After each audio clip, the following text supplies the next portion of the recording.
Buongiorno, allora torniamo a Tutto Mattino. Come vedete oggi è una versione inedita di Tutto Mattino perché siamo in quattro. Allora ho un ospite in studio con me che è Damiano Cottardello, buongiorno, un imprenditore, un nostro ospite fisso che è già venuto a trovarci altre volte. È collegato con noi Antonio Maritan dell'ANA Padova con l'Associazione Nazionale Alpini. Abbiamo parlato di questa Monica Sagat, questa tenente colonnello, perché le vuole farsi chiamare alpino, tenente colonnello alpino, che comanda 450 uomini ed è molto interessante.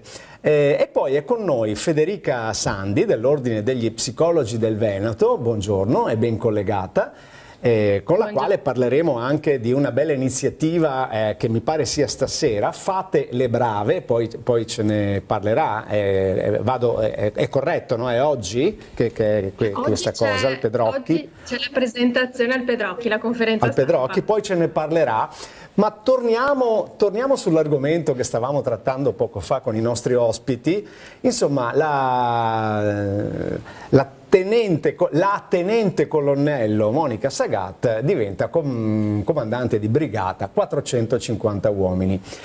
Adesso io chiedo alla dottoressa Federica Sandi, che come psicologo, psicoterapeuta, che cosa può scattare nella testa di un uomo in una situazione, cioè io sono sicuro che non tutti, adesso lo chiedo, lo avevo chiesto a Antonio Maritan, ma come l'hanno presa gli alpini? Sono tutti d'accordo o c'è stato qualcuno, c'è sempre qualcuno che non è d'accordo? Lei che ha fatto l'alpino e che conosce la situazione, Maritan, che cosa ne pensa? Poi chiederemo a Federica Sandi invece la questione proprio psicologica della cosa. Allora, il colonnello Sagat avrà 450 militari sotto il suo comando. Come in tutte le cose, penso anche l'imprenditore che lei ha come ospite, c'è chi va d'accordo con chi comanda e chi va meno d'accordo. Questo qua è nelle cose, dappertutto quanto, insomma. Però vorrei prendere una parola del suo ospite che la ritengo adatta al caso di cui stiamo parlando, cioè la determinazione. Effettivamente è vero, le donne che oggi arrivano al grado di tenente colonnello sono quelle che 22 anni fa sono entrate all'Accademia di Modena, le prime donne ad entrare all'Accademia di Modena e che ora hanno raggiunto questo grado. Senz'altro, almeno personalmente, tutte le alpine che però vogliono farsi chiamare alpini, e allora gli alpini donna che ho conosciuto hanno una fortissima determinazione che serve a loro per superare anche certi stereotipi, determinazione che serve a loro per progredire come ufficiali nella loro carriera, per dimostrare che valgono tanto come gli uomini, se ce ne fosse bisogno, va bene? E sono d'accordo anche con il suo ospite quando diceva che non ci dovrebbe essere differenza. Noi stiamo parlando di una donna che è diventata tenente colonnello, negli altri stati europei queste cose non fanno più notizia, da noi forse perché è la prima volta, è giusto quindi parlarne, per carità, va bene? Però ci auguriamo, almeno come alpini, che questa diventi anche una normalità fra le tante nostre normalità del nuovo mondo militare formato da volontari. Le donne hanno pari opportunità, pari grado degli uomini, va bene?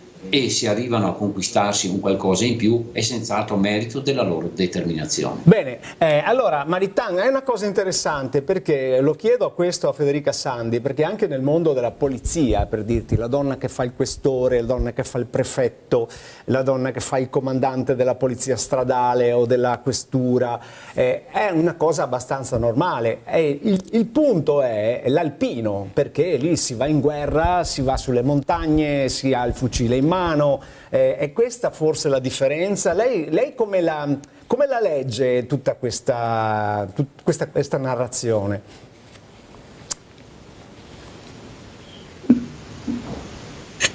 Ha chiesto a me o a Maritan, mi scusi? A lei Federica Sandi, a lei. Beh, intanto quello che ha detto Maritan concordo assolutamente, è una questione di stereotipi. Siamo abituati a non vedere le donne in alcuni contesti e ci saranno persone che sapranno andare, militari, alpini, che sapranno andare oltre i propri stereotipi e vedere il comandante di fronte a sé, la persona.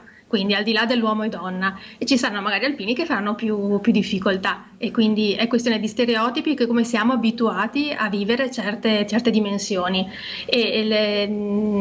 sì, forse siamo abituati proprio per stereotipo a vedere l'alpino come una cosa molto fisica e maschile, quindi, però ultimamente abbiamo tantissime prove nel vedere che le donne possono fare quanto gli uomini con le proprie caratteristiche fisiche. Non si può, nessuno di noi può fare tutto. Però nel nostro paese non abbiamo ancora generato, per esempio anche nel mondo della politica, non abbiamo ancora generato un Presidente della Repubblica, non abbiamo ancora avuto un Presidente del Consiglio, siamo ancora un po' indietro da questo punto di vista. Ecco. C'è moltissimo da fare. Cosa manca secondo lei per arrivare a parte che ci siamo vicini da quello che abbiamo capito, ma che cosa manca da questo punto di vista? Manca la cultura, manca una cultura che parli e che diffonda l'idea che prima di tutto ci sono le persone prima del genere, con le loro caratteristiche, le loro capacità, la loro determinazione, come è già stata detta, e il loro coraggio. Quando le persone hanno la possibilità di dimostrare il proprio valore, si va oltre il genere, e forse nella nostra cultura italiana, perché stiamo parlando di questo, sono state aperte poche finestre alle donne per mostrare quanto valgono. Si stanno aprendo sempre di più, ma ce n'è ancora più bisogno.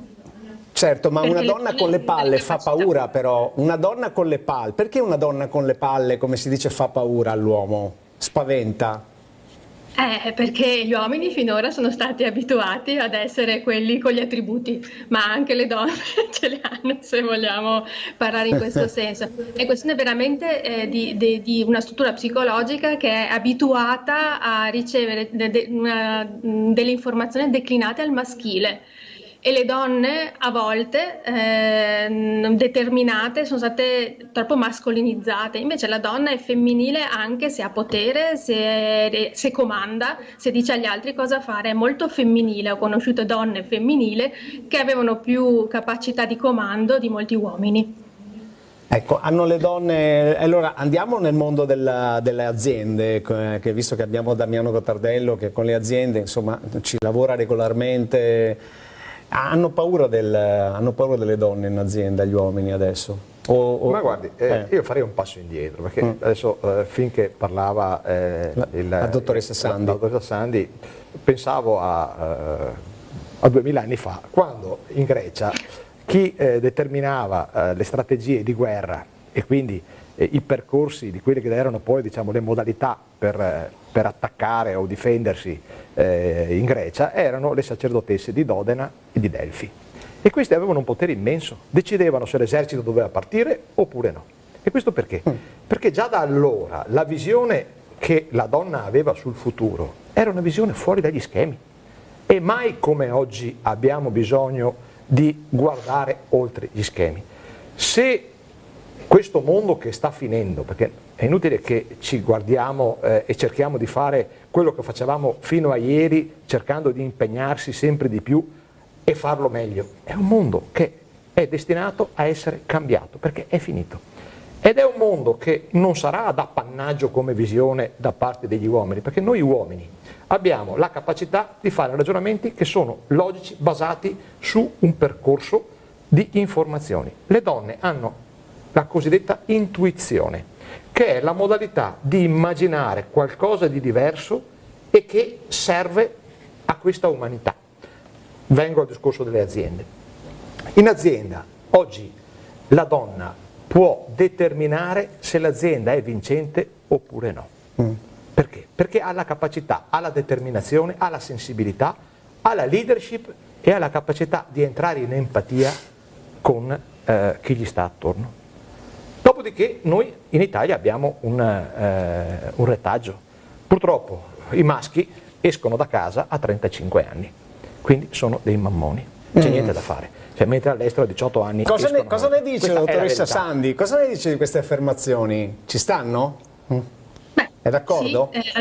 Sì, sicuramente le donne hanno un'intuizione, una creatività perché sono abituate a doversi destreggiare tra tante cose, quindi una necessità essere creativi ed essere intuitivi per far fronte alla giornata. Le donne però hanno abituato forse i maschi ad essere troppo serviti e riveriti, sta dicendo il signore. Serviti e riveriti? Ma se quando Sì, vedono una non donna, i maschi, perché i maschi non capiscono più niente, perché i maschi ragionano più con la parte bassa del corpo, da quello che mi risulta, invece le donne ragionano con la parte alta. Infatti gli episodi dove sono stati Maritain, dove sono stati accusati gli alpini di aver insultato le donne, lei insomma li ha vissuti, adesso poi abbiamo visto che le cose sono cambiate e qualcuno si è beccato anche una querela. Ma perché... Ma perché lì, anche nel vostro mondo, appena vedono una donna non capiscono più niente? Ma non solo nel vostro, anche in mondi circostanti. Quando ci sono gruppi di maschi che magari alzano un po' il gomito non capiscono più niente. Lo so che vado a toccare un tasto molto, molto difficile, molto scivoloso nel caso degli episodi, ma possiamo parlarne perché sono cose che ormai sono state sdoganate e soprattutto sono state chiarite. Ci dia un'impressione sua, Maritain, poi torniamo dai nostri ospiti qui. Ma diciamo che io non sono d'accordo. Allora io parlo per gli alpini.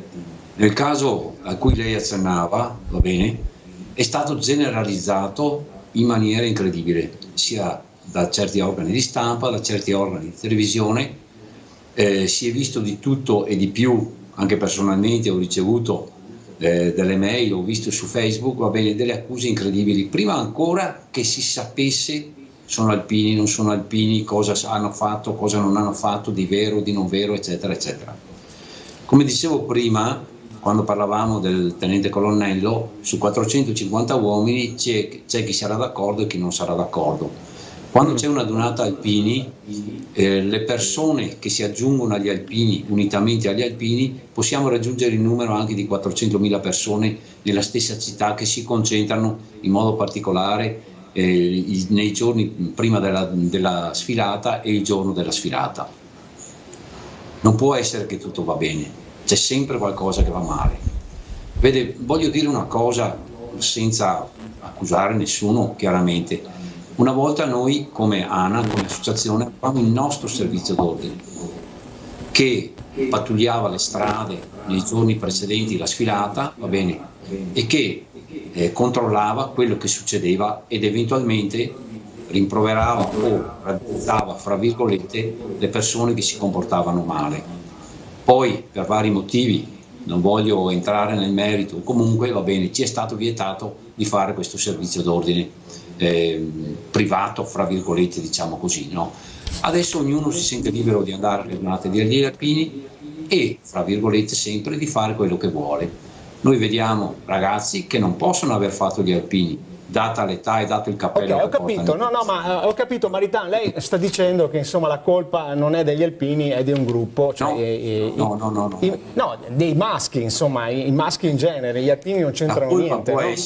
La colpa può essere, io non dico, andrà accertato di chi è la colpa, va bene, però certi comportamenti da parte dell'associazione non sono assolutamente tollerabili. Ok, vabbè, questo era chiaro, insomma, è il discorso che si diceva prima quando io ho detto alla dottoressa Sandi che gli uomini ragionano più con la parte bassa del corpo che con quella alta. Voi adesso torniamo, prima di chiedere un'altra cosa a Damiano Gottardello, torniamo a quella presentazione che farete questa sera al Pedrocchi, si intitola Fate le brave, si parla di violenza sulle donne qui, cioè non è che si parla di una cosa, ecco, ma perché fate le brave? Perché sembra che sia colpa delle donne poi se le donne vengono assalite, violentate, toccate, sembra che sia colpa loro. Ci spieghi il titolo, sono molto curioso di sapere perché.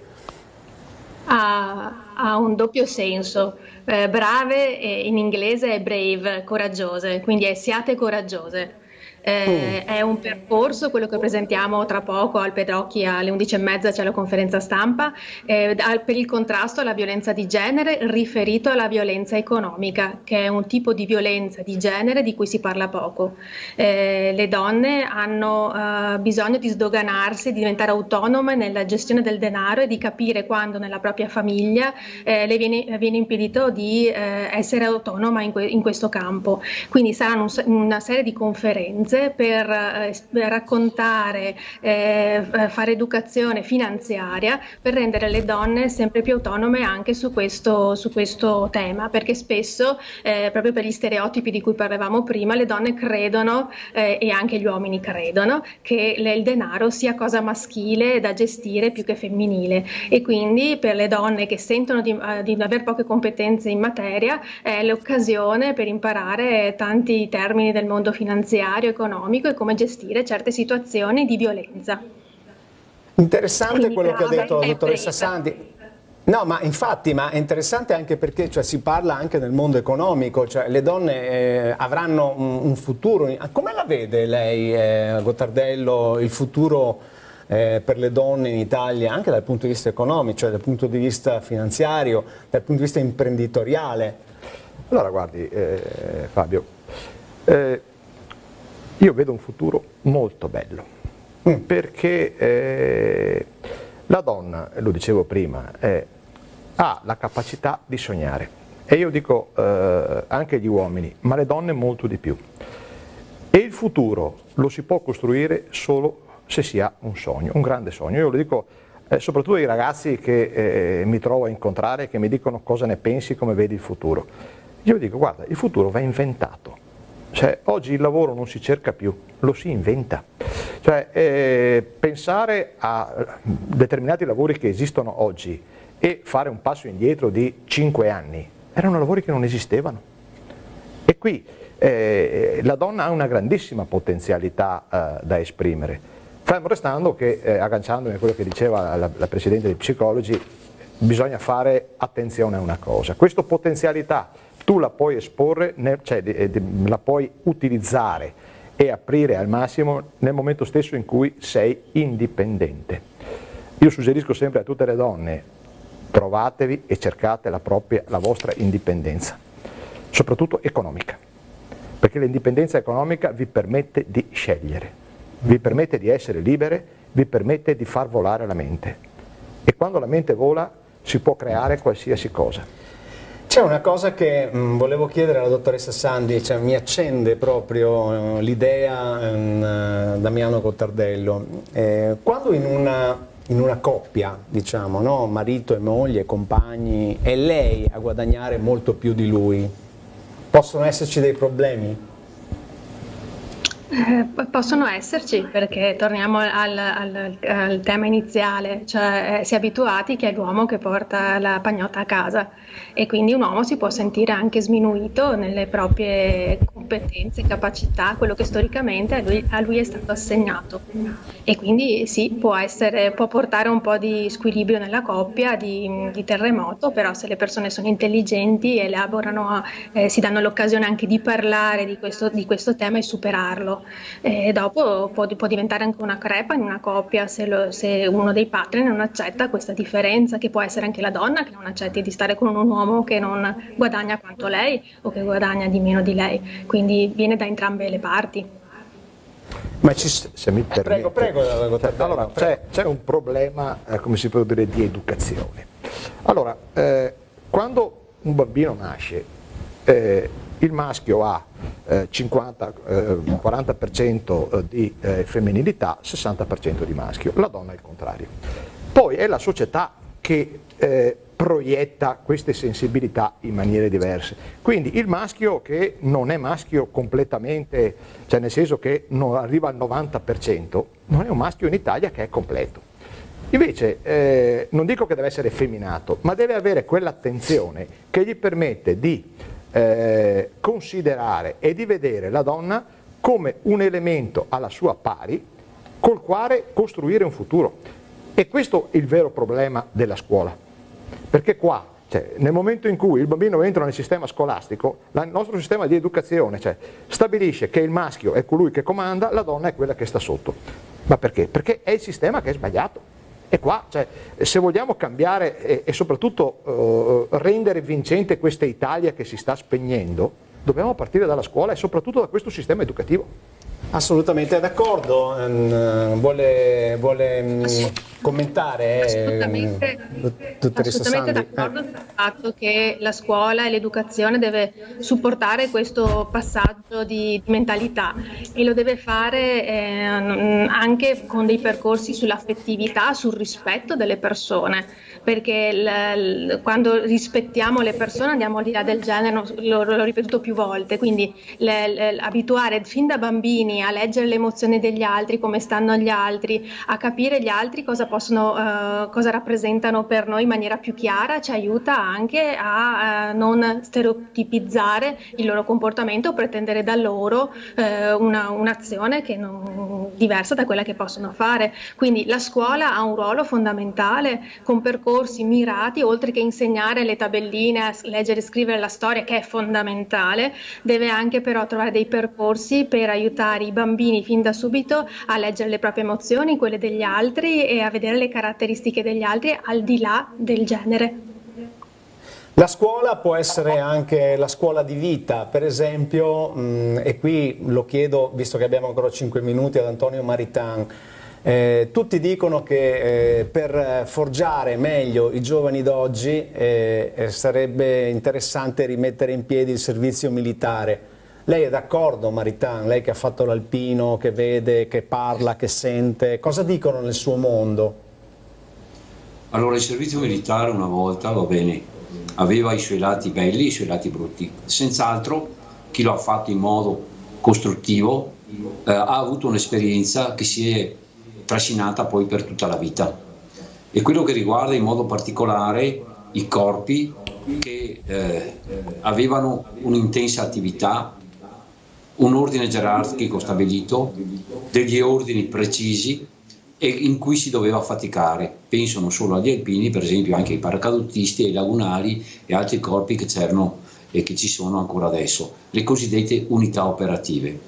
Chi ha fatto l'alpino se lo ricorda per tutta la vita, qualcuno lo ricorda in modo negativo, la maggior parte in modo positivo, perché la montagna ci ha formati e ci ha temprati, e questa è una cosa che, secondo il mio modesto parere, potrebbe anche essere utile per i giovani d'oggi, non tanto una riedizione della Naia, in quanto ai tempi odierni penso sia una cosa impossibile. Abbiamo il volontariato che supplisce in maniera egregia a quelle che sono le esigenze, diciamo così, dell'esercito inquadrato in uno Stato democratico.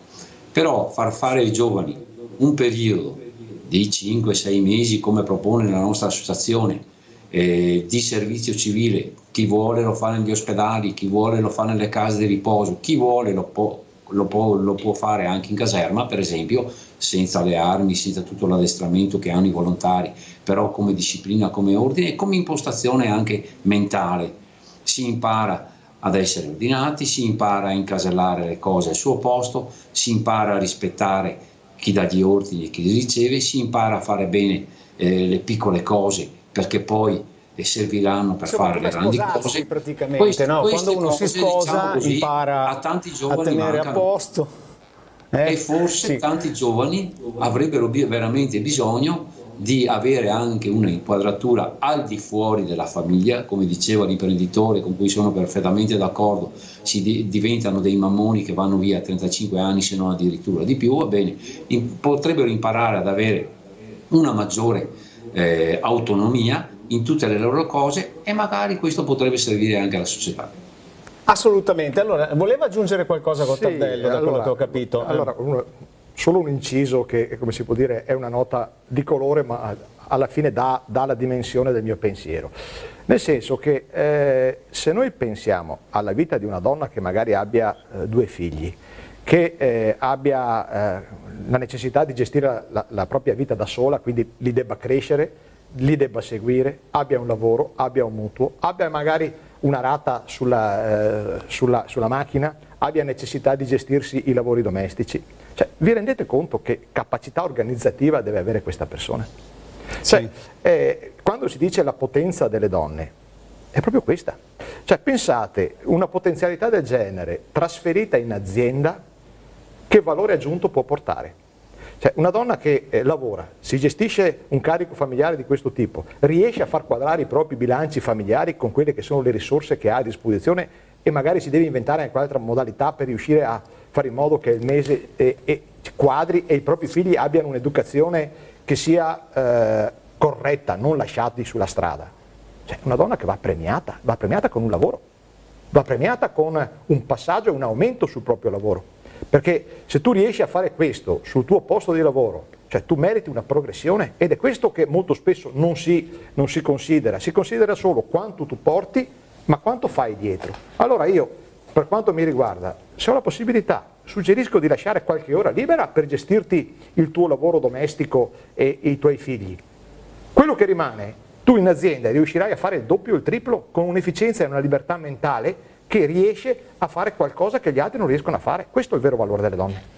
Molto chiaro. Allora ne approfitto intanto per salutare Antonio Maritan e ringraziarlo per essersi collegato con noi questa mattina. Abbiamo parlato di Monica Sagat, la tenente colonnello che comanda questa...